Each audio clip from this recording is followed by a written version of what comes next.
This is a presentation on the types of neurodivergence, and we are going to be discussing uh, the what neurodivergence is and all the various uh, classifications underneath that, all the different disorders and things that can uh, relate that connect to neurodivergence and what that is and how that affects people. Um, If you have any questions, please leave them in the voice chat or save them for a discussion point. I'll be asking for questions and discussion at the end, so write anything down that you think of, any anecdotes that you want to mention, anything you want to talk about, and then yeah, we'll have a conversation at the end. But without further ado, let's have this presentation. So, types of neurodivergence. Before we get started, I want to say we'll be talking about the signs, symptoms, and common issues of many neurodivergencies. There'll be brief descriptions to educate and inform people on basic information about the disorders. It's not a diagnostic tool, right? So if you would like to seek diagnosis or discover your relation to any of these neurotypes, please do your own research and talk to mental health professionals when possible. We support self-diagnosis, and we hope this presentation can be a springboard on your journey of self-discovery, but don't use it as the end-all be-all for uh, self-diagnosis, right? So first off, what is neurodivergence in general? So neurodivergence is a neurological diversity. Neurodiversity. It's the idea that diverse neurological conditions are the result of normal variations in the human genome. So essentially, uh, what people consider to be um, different or abnormal mental behaviors are just different ways that the brain can be formed, and they aren't any worse or less valid than uh, a neurotypical neurotype, right? Uh, we advocate for equal autonomy, rights, access, and opportunities for all people, regardless of their neurotype. Uh, and that is one of the main tenets of our club. So, uh, autism spectrum disorder. Uh, this is the this was the first disorder to be advocated for in regards to neurodivergence, and it is a developmental disability that affects our perception of the world. Autism is a spectrum, meaning that everyone experiences autism differently, but there are a few defining characteristics that resonate with many autistic individuals. So, thinking differently. This could be in how you imagine the world, the way that you frame uh, conversations, and the way that you frame interactions with people varies very widely. Uh, they autistic individuals uh, will just have a different uh, method for connecting to the world. One good example that I've heard is that it's like being a Windows computer trying to interact with a bunch of Mac computers. You're going to have to change some files and stuff to get to get everything to make sense, but everything works and it does all of the same things. It's just a different operating system. Is kind of a good way that I've heard it being talked about. Um, Sensory processing is another thing that can affect people with ASD. Uh, and the effect of sensory processing issues is overstimulation or understimulation. So overstimulation being uh, the the feeling of overwhelming the feeling of being overwhelmed whenever you're approached uh, by senses that other people might not consider to be overwhelming. So, you know, you might get overstimulated by uh, wearing a pair of socks that is a little bit too uncomfortable. And you also might be understimulated, meaning you have to do things like stimming, rocking back and forth, waving your hands, rubbing a texture, chewing, etc., to get extra stimulation where you feel it's lacking in your own body. Uh, Another thing that can be affected is motor skills and coordination. A lot of autistic people have issues with their motor skills and uh, some may need help in their day-to-day lives with doing uh, different various motor functions. Another difference of autism spectrum is communication, and that can be just talking differently, just like thinking differently, all the way up to communicating through different methods. So some autistic people, instead of speaking, they choose to, or they need to use like other methods. So we might call that nonverbal, and where an autistic person isn't necessarily speaking, but they're still fully able to communicate through other means, whether it be typing or pointing to a board, uh, or some other method. Uh, and some autistic people may not want to communicate at all. And this leads to socialization, where autistic people are uh, uh, often struggle socially and have different ways of interacting socially with other people, and this can impact us in a number of ways, that from small scale things all the way up to needing active help in day-to-day lives to meet their needs. So, autistic people deserve equal rights, equal access, and equal opportunity. Uh, More on the autism spectrum. Autism is a multifaceted and complicated disorder that impacts many parts of our daily lives. Autism is a wide spectrum. It's not a linear scale. A lot of times when people hear about the autism spectrum, they imagine it as a linear scale. You're either 0% or 100% autistic, but that is absolutely not what it is. Autistic people can present entirely differently to one another and still be considered autistic. So I put this picture of a color wheel on the right because I think it's a good representation of what we mean by spectrum. So someone may have, if we imagine the different colors as different uh, impacts, like different parts of someone's life, so communication, social skills, motor skills, etc. Uh, we can imagine that someone might be very much in the yellow zone, but it doesn't touch the blue at all, right? And both of these people could be considered autistic because they meet the uh, they act under the same neurotype, just with very different presentations and varying degrees of needs for help, right? So not everyone is autistic. This may be an obvious point, but there is a common misconception that you hear a lot of the time, which is everyone has a little bit of autism in them, right? Uh, and that is just not true. Uh, Autism is a spectrum that you're either on or you are not on, uh, and because of misconceptions like this, autism can go widely undiagnosed, and uh, it especially goes undiagnosed among girls, people of color, and adults. And we must recognize that anyone of any circumstance can be born autistic, and this is not something to be fixed, right? So that is the autism spectrum disorder. Uh, does anybody have I anything want to to add say? a little something. Yeah, go ahead. It's also Autism Acceptance Month, which is very exciting, very cool. And we're having a meeting, like an informal meeting about it at when. Well, So what are we doing? Is that an announcement?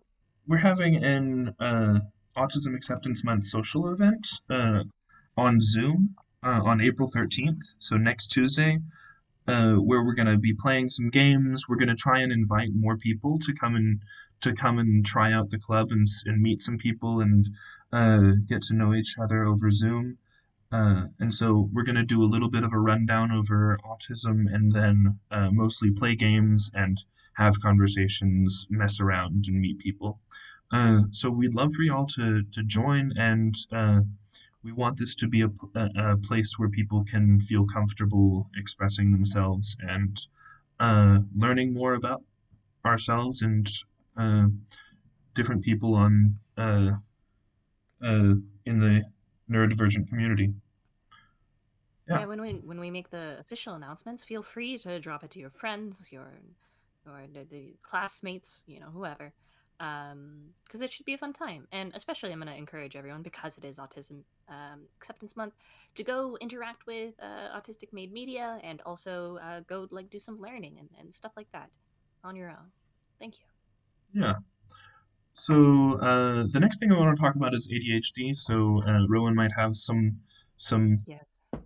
things to butt in with, but I'm gonna just go over some basics. So ADHD is attention deficit hyperactivity disorder, and it is categorized by a pattern of inattention or hyperactivity slash impulsivity that interferes with the functioning or development. However, when looking for ADHD in adults, executive dysfunction is a more relevant measure of the disorder. So, executive dysfunction is a term used to describe different mental, emotional difficulties that can lead to a struggle with planning, problem solving, organization, and time management. Executive dysfunction uh, is essentially the lack of or struggle with executive function, which is the ability to categorize, organize, and do things, right? So, an example of executive function, a very simple example, would be uh, I am going to get a soda from the fridge. I'm going to open the fridge and grab the soda can.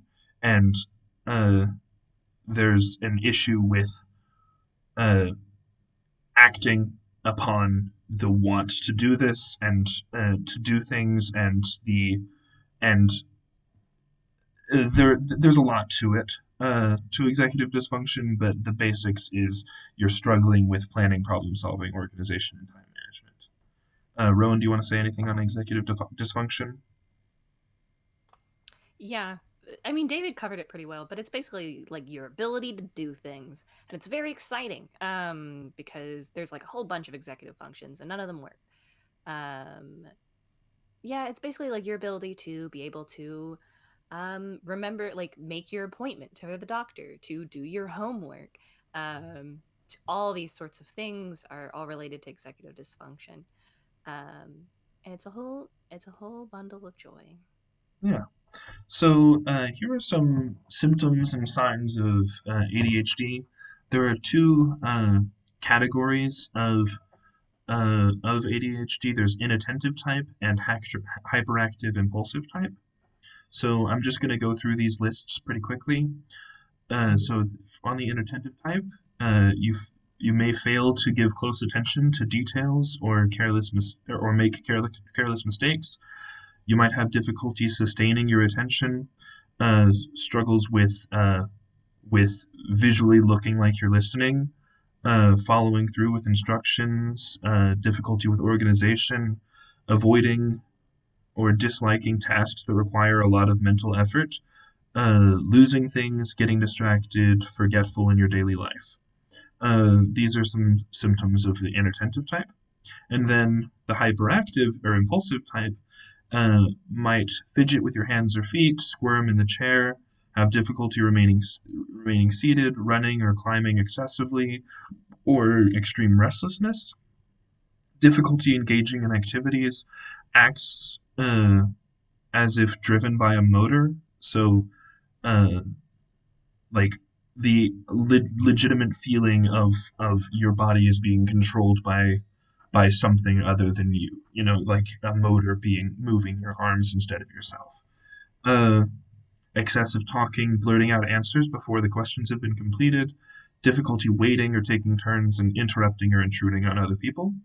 Uh, these are this is a very quick rundown, and a lot of these things are things that you can show symptoms of without having ADHD. But if both of these lists or either one of these lists resonates with you heavily, you could have inattentive type, hyperactive type, or a combination type. I will also note that we have some other presentations about ADHD available that you can check in our pinned messages. Like it has our Google Drive, and then you can go look at the. If you have more questions about ADHD, I know we talk about it a lot in this club, but please feel free to drop some questions in general. I also have some great informative videos that I can send you. But this is a pretty good, like, very basic rundown. Yeah. So the next thing I want to talk about is OCD. This is a very misunderstood disorder that is heavily stereotyped in the media as being uh, uh, anyone who wants something organized ever, right? And we want to destigmatize that, and we want to make it clear that this is an actual disorder that is affecting people's lives. Obsessive compulsive disorder is characterized by obsessions and compulsions, as per the name. So, obsessions are thoughts, images, or impulses that reoccur and feel uncontrollable.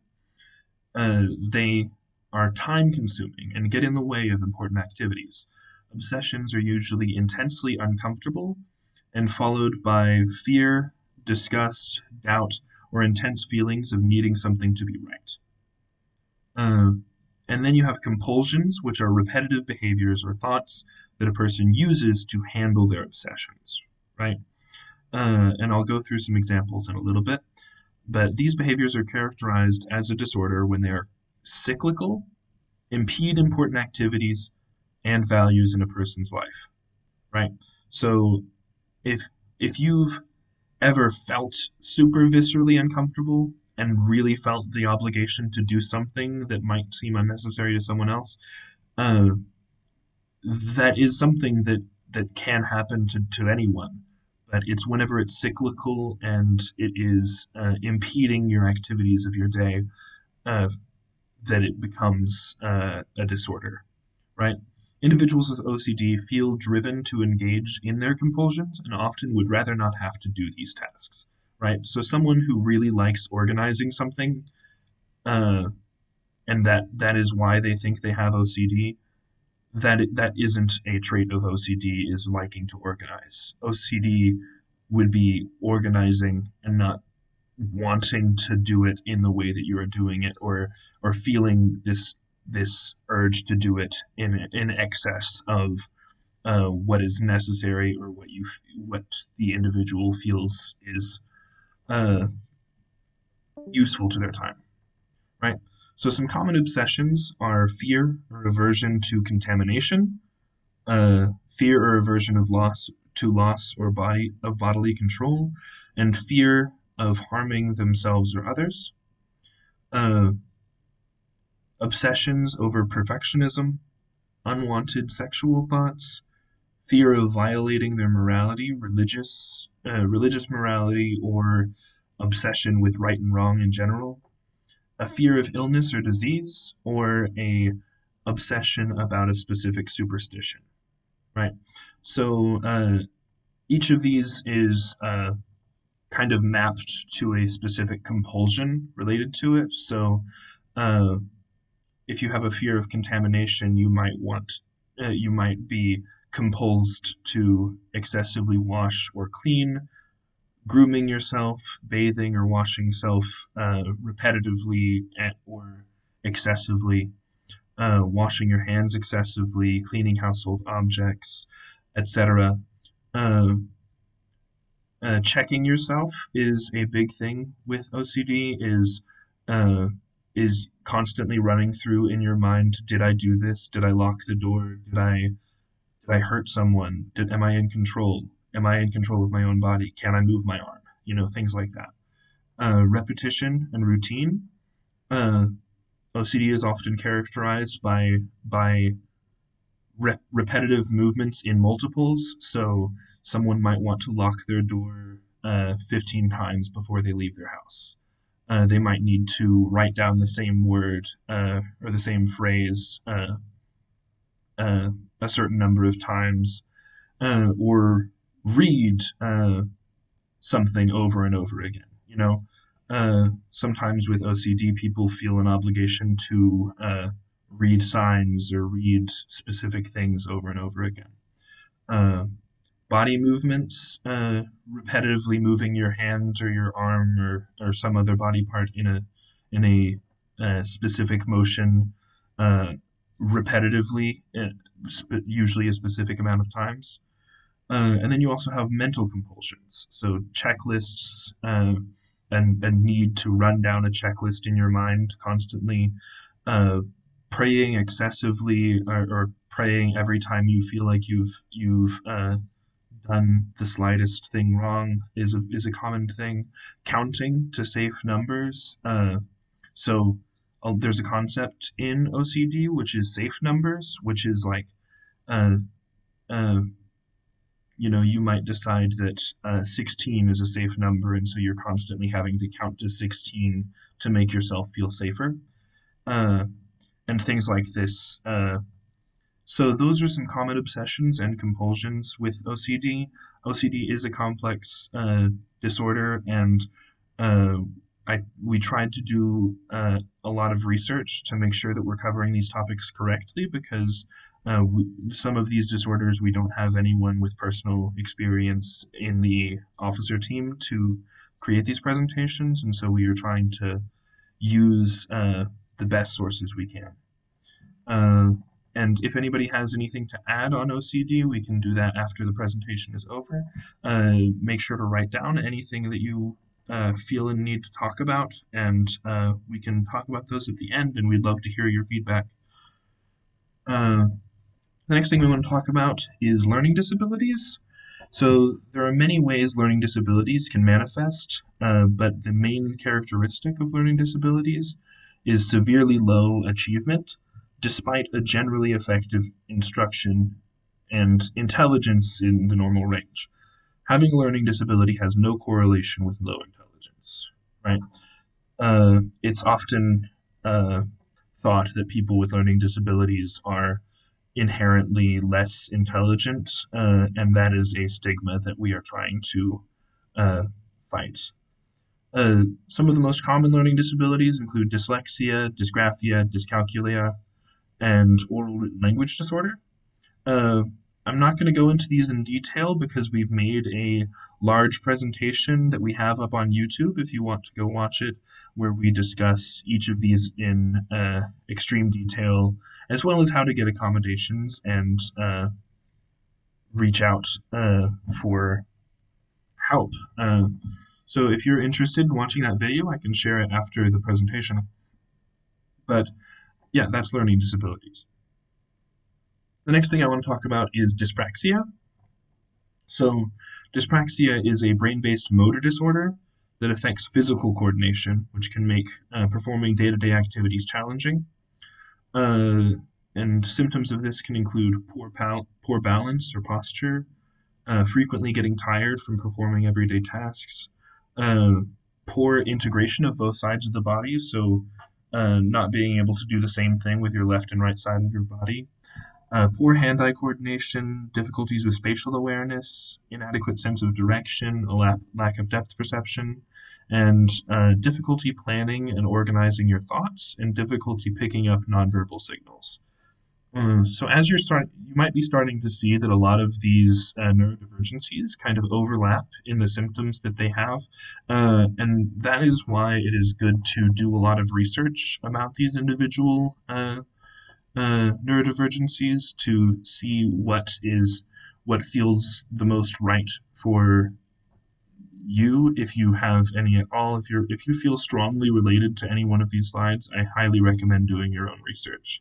But dyspraxia is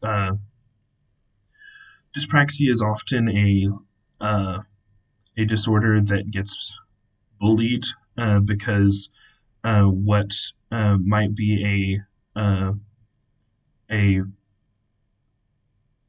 what might be a problem that they are having and that they are dealing with every day might be seen as just an ordinary trip or an ordinary stumble of uh, tripping or stumbling or failing to catch something, things like that. These can all lead to casual bullying that is really not spoken about because there's just an expectation that you're allowed to make fun of people when they make mistakes. Uh, and that is another thing that we want to try and uh, push against. So the next thing we want to talk about is epilepsy. Now, this one it was a surprise to me. I didn't know a lot about epilepsy whenever I started this presentation. Uh, and uh, It's a chronic disorder characterized by recurrent, unprovoked seizures that can affect your safety, relationships, work, and driving. Uh, but there are a lot of aspects to epilepsy that people don't really talk about, like it can affect performance in school or work. You can get severe migraines, have cognitive issues, symptoms of depression or anxiety that are directly linked to your epilepsy, trouble sleeping, or unexplained development of injuries or illness. Uh, Epilepsy is very heavily stigmatized in society. People are often mocked for having seizures or for having epilepsy. And oftentimes the social perception can be a larger problem than the actual seizures. And many people with epilepsy can feel pressured to hide any struggles that they're having just because of the stigma against epilepsy. And uh, yeah, it's uh, epilepsy is something that I was surprised to find out was a neurodivergence, but now that I've done some more research into it, it is it has a significant impact on your life and the way that you interact with the world. Um, the last one that we're going to talk about today is Tourette syndrome. So Tourette syndrome is characterized by repetitive, stereotyped, involuntary movements and vocalizations called tics. So tics can be triggered by anxiety, excitement, or a specific external stimulus, such as touch or sound. Uh, Most individuals with Tourette syndrome show symptoms starting from age 5 to 10 and usually become mostly controlled by the early 20s, but for others, it is a chronic uh, syndrome that will follow them their whole life. Tourette syndrome may require treatment, but for many, it does not interfere with their daily lives. Uh, Tics can be classified as either simple, which is more common, or complex. Before I go into the differences between simple and complex tics and what that means, I want to talk about the social stigma. So, Tourette syndrome is heavily stigmatized, as with a lot of all of these neurodivergencies. Uh, People with Tourette syndrome are often mocked for their behaviors and are often criticized uh, for the way that they behave and the tics that they show. Uh, and Many people with syndrome are invalidated because they don't have one specific type of tic that we'll go into in a little bit. So there are two types of tics. There is simple tics, which are sudden, brief, repetitive movements that involve a limited number of muscle groups. So blinking frequently, facial movements, shoulder jerking, etc. And then some simple vocal tics are grunting, throat clearing, and sniffing repetitively. Uh, and these are involuntary, sudden, and they just kind of happen. And then there are more complex tics that are distinct, coordinated patterns of movement. So that can be grimacing your face, shrugging your shoulders, and a head twist, like doing all three of those in combination in a specific order. Uh, Touching objects, jumping, bending, twisting, things that require more muscle groups moving together to complete the motor tic, right? And then some complex vocal tics are repeating your own words or phrases over and over again, uh, repeating other people's words or phrases. So when someone else says something, you repeat it back to them, and that's called echolalia. And then vulgar, obscene, or swear words repeated, uh, and that is called coprolalia. It is a rare form of Tourette syndrome, and that is the one that is almost expected of you if you say that you have Tourette syndrome. Is uh, they might mock you by yelling curse words or something like that, and we want to spread awareness of the different types of tics that can exist, and the fact that Tourette syndrome is a spectrum, just like everything else. Uh, there's never just one box that people fit under. These are all very complex systems of neurodivergence. So the that is the end of the presentation on the different types of neurodivergence. There might be some other neurodivergent uh, neurotypes that I haven't covered here, but we hope that this covered the bases of some of the most common types. And I want to advertise if you're interested. In a couple of weeks, we will be doing a presentation on the types of mental illness.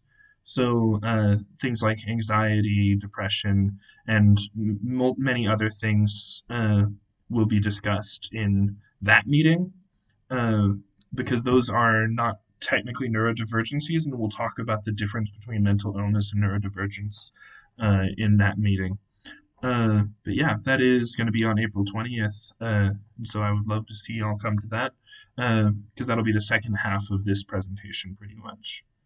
So yeah, that was the presentation. So now I just want to move into kind of an open discussion about what is your experience with neurodivergence, anything you wish you had known about neurodivergence sooner, and how we can better educate the general public on neurodivergence. Yeah, I want to add that like I'm happy that we're doing this because we focus a lot on this club, especially around ADHD and autism because they're kind of more common. But we definitely want to start getting more into other types of neurodivergence, and especially hearing from that because we're all in this together. Jamie, you're Um, unmuted. Did you want to say so? Oh, go for it. oh, um, I wanted to add, like I'm autistic and attention deficit, and it's actually really common to be both, especially common in fact. Yeah, it's way more common to have ADHD and something else. Like all these things are so coordinated together. It's a Yeah. fun time and it adds for like really unique and fun experiences for us. ADHD, and Jamie said it, ADHD and autism are cousins. It's very frequent to have both, or have uh, some of some symptoms of one. Um, and the thing to recognize is that these are very comorbid. They overlap a lot, and there's just a lot of complexity to them. So it's nice that you bring that up because, yeah, they do combine, and they do impact each other, and usually you're met with at least with more than one neurodivergence, specifically ADHD and Yeah, autism. I wanted to bring it up. I wanted to bring it up because when I was first learning about it, I diagnosed myself when I was about 18, um, and I was sort of wondering, like, am I autistic or attention deficit? Right? Like, I was like, oh, it's really basically impossible for me to be both, right? That'd be so unlikely to be impossible. But it's actually, I was looking at it wrong because it's really more of an overlap, and even the diagnostic criteria overlaps in many places with those two. Yeah, uh, it's pretty, it's pretty common. Zoe? Oh yeah. I'm sorry, my voice is going like ooh. But I'm really glad you brought up like the stigma regarding like OCD because that's generally like the first thing that people think about when they think about OCD. Even my parents who cuz I realized I had it really quite young. I was like 11 years old or something. But that was the first way that I heard about it is I was like straightening up and my friend's like, "You're so OCD." And I went home and I was like, "Hey, mom, dad, what does this mean?"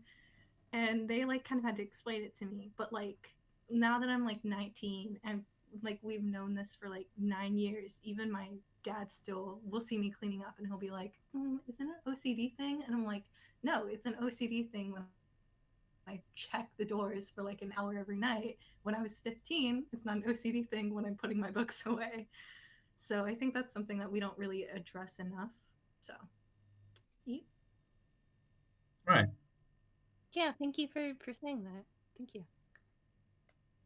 Another thing that we can talk about is how we can advocate for this. How we can uh, what we can do as individuals to bring awareness to this. And one thing you can do is we're going to make this a YouTube video, and so you can share this with friends, family, anyone who you feel like might benefit from knowing more about these disorders.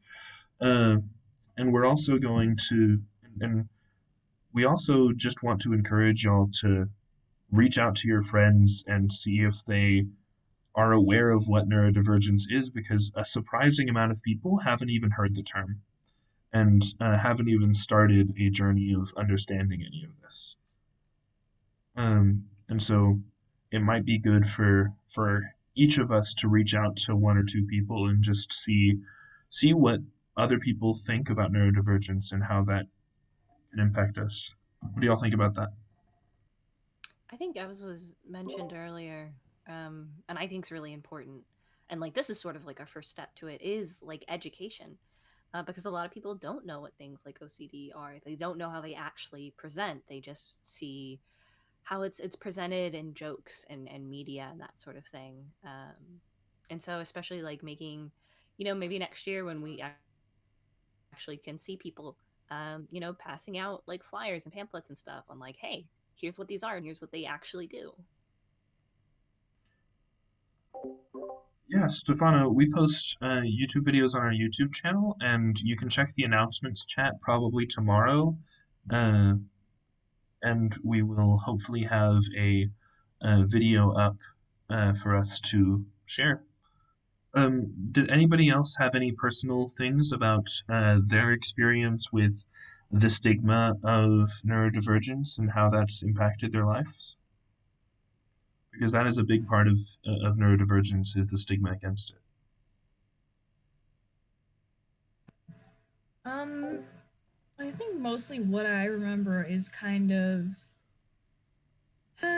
this might just, I mean, this is more kind of a me thing.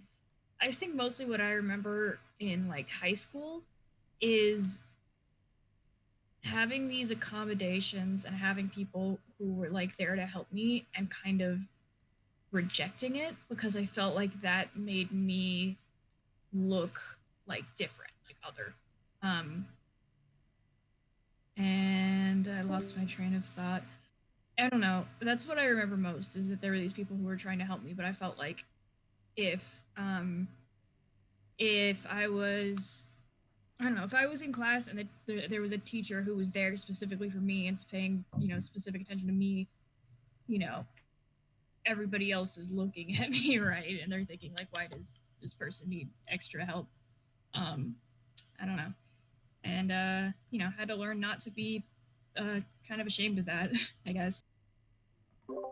Yeah, thank you for sharing. Darian, I think I saw you trying to speak. Yeah, hi.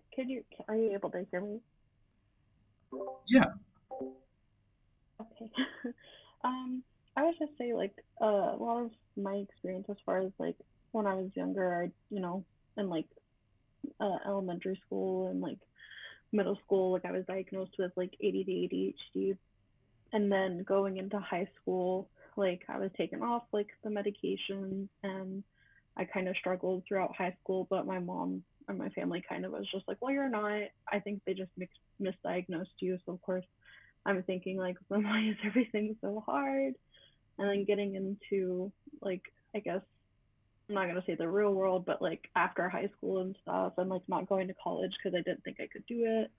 Um, and then just continuing to like struggle, and then also on top of that, like with my anxiety disorder, not knowing that a lot of the issues I was having was because of those two things.